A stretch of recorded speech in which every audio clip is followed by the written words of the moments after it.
Okay, so this section, we're talking about the surface areas of circular solids. Wow, that's a mouthful. So all three of the shapes that we are going to be talking about today have a circle somewhere in their shape. So for example, the first one we're going to talk about is a cylinder, where the circle is the base. So the two bases here. So this is very similar to a prism. It's just that instead of having polygons as your bases, you have circles as your bases. So the formula to figure out your lateral area is exactly the same as figuring out the lateral area of a prism, which is taking the perimeter of your base and multiplying it by the lateral edge, which in this case we're going to call the height. Doesn't matter, maybe the cylinder is on its side, but this is still for some reason called the height.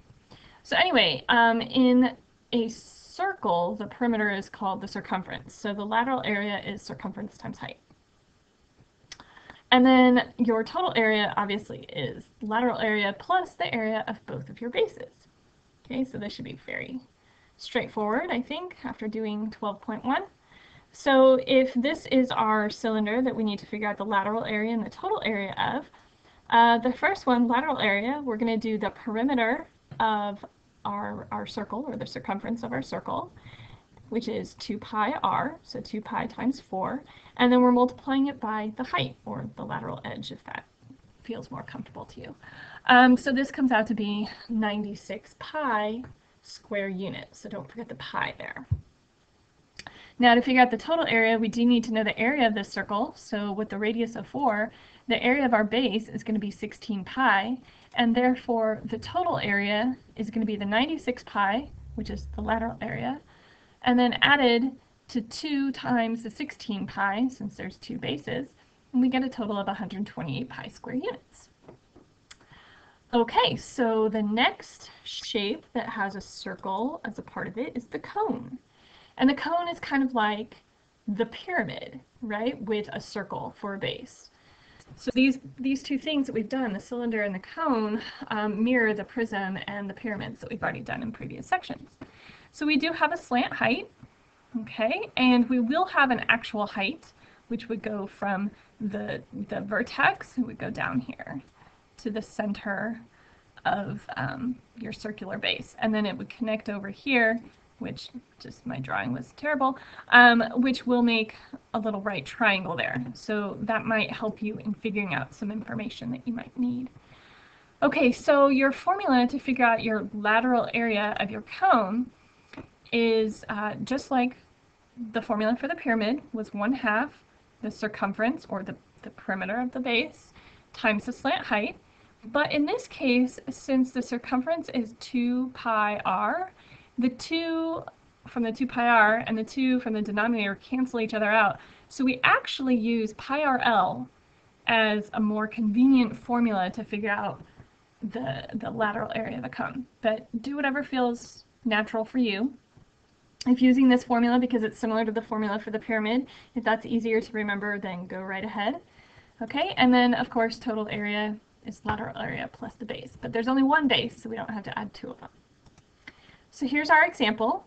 In this case, they told us the height of the cone. They've given us the radius of the base of the cone.